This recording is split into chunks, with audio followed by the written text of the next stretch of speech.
Today I'm in brand new Trillium Park, and in this video we're going to talk about the pros and cons, the ups and downs, the good and the bad of moving to and living in Toronto, Ontario. We got a lot to cover, so let's jump right in.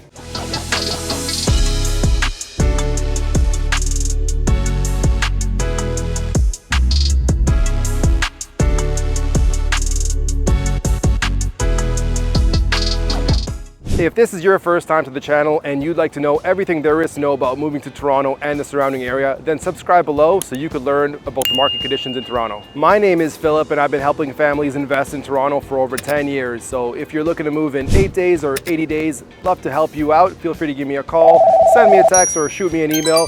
Looking forward to helping you make that smooth move. So as I mentioned earlier, I'm in brand new Trillium Park on the shores of beautiful Lake Ontario, and this park is very symbolic of the huge change that's been happening in Toronto over the last 15 or so years. The city's going through a very large building boom. Behind me in this beautiful skyline, there's over 238 cranes in active construction sites, and that represents over 50% of all the cranes in North America right now. Just to give you some context, the next runner-up is Seattle with 51 cranes. So we're going through a huge boom over here, and this boom is kind of is indicative of all the other pros and cons I'm going to go through today. They all kind of spur from this boom. So that brings me to con number one.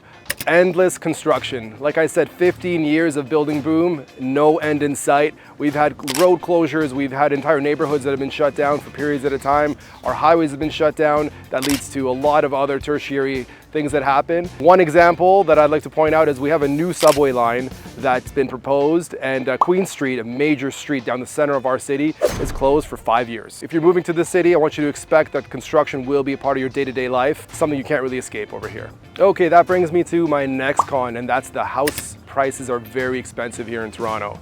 Like I mentioned, the boom's been happening for around 15 years, no end in sight, and the house prices have risen to quite a high rate where very few people can really afford to buy.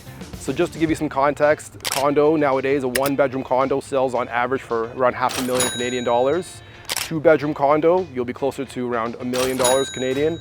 And then a townhome, around 1.3, 1.4 million. And if you want a full detached house in the city of Toronto, we're looking around 2 million plus. And that might be a shock depending on where you're coming from, but it's been our reality for quite some time here, and we're just kind of gotten used to it. So be prepared. If you're moving to Toronto, a big chunk of your monthly expenses will go towards housing. Okay, that brings me to the next con, and that would be the high cost of living.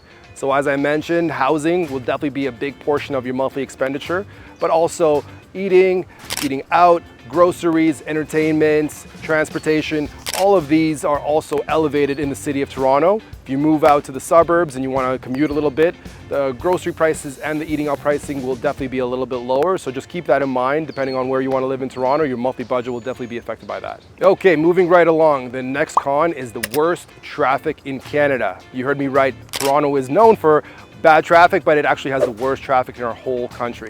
We have a famous highway here that runs through the entire city and connects the downtown to the suburbs. It's called the Don Valley Parkway. And us Torontonians, we lovingly call it the Don Valley parking lot because I've spent years of my life, not years, maybe days of my life on this highway parked in traffic, and it's just the reality of living here with construction, with a growing population. There's going to be traffic. I'm sure if you're coming from a large city, you're pretty familiar with that, but if you're coming from somewhere a little bit smaller, it might be a surprise to you, so be ready if that's the case. Okay, now on to the next con, and that would be pollution. In a big city like Toronto, almost 3 million residents, lots of cars, lots of industry, pollution is definitely a problem. And that leads to the CN Tower being not visible on certain days. Today it's a little bit overcast, you could definitely see it, but as we go deeper into the summer, humidity becomes a problem, the pollution pops out. So if you have some issues with breathing or pollution is a problem for you, you might want to consider living in the suburbs, maybe a little bit north of the city, maybe a little bit east of the city. There's a bit more parks, a bit more green space, the air is a bit fresher. So just something to keep in mind when you're moving to the city. Really depends where you want to live. Okay, the next one we're going to talk about today is our brutal winters here in Canada.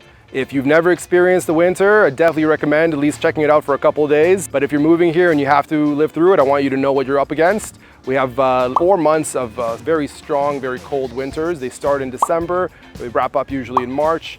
The weather can get as cold as -30, -40 with the wind chill sometimes, and that leads to blizzard snowstorms, high snow banks, and you're not going to want to go outside during these weather. Luckily in the city of Toronto, we have a whole underground city called the Path, which is an interconnected mall system where you can not even go outside and get everything you need. So we kind of really thought this through, and you can definitely survive the winter comfortably in Toronto. Then we have a couple of transitionary seasons where it's not so cold, not so warm. And then we have 4 good months of really hot weather in summer, kind of starting in June, ending in September. And that gives you a bit of a snapshot of what to expect. So you kind of got to be ready for all the weather when you live in Toronto. From cold to hot, things can really change on a dime, sometimes in the course of one day. Okay, we talked about the winter weather, if you're not scared off and you're still here, so let's talk about the next one, and that's that Toronto is huge. We have close to 3 million people. But if you look at the surrounding area, the number's closer to 6 million because Toronto's really sprawled out. We have a couple of areas that are intensified and built up quite large, but the city's really sprawled out, like I mentioned. And I've been living here for close to 30 years and I still find areas that I've never seen before in my life. So it's one of those places that you really need to have an idea of where you need to be working, where you need to be living. It'll dictate your lifestyle and where you would like to buy or rent in the future. Okay, moving on to the next one, and that's that childcare is not easy to find here in Toronto. I've had some friends that have put their kids on the wait list before their kid was even born, just to get a spot a year or two later when their kid is actually born. I've had the privilege of having in-laws, so my kids have stayed at home with my in-laws in the beginning, but I've also had some friends that have put themselves on 14, 15, 16 waiting lists just to get one call back from a daycare. So it's definitely something you should be aware of. If you're planning to raise kids here in the city of Toronto, you want to get on those childcare waiting lists way early so you have a spot when you need one. All right, now let's talk about some of the pros of living in Toronto, what makes the city so beautiful, and in spite of all the things that I've just said, people choose to call this place their home and choose to raise their kids here. Okay, now talking about the pros of living in Toronto, the first pro I want to touch on is that we're a world leader in multiculturalism.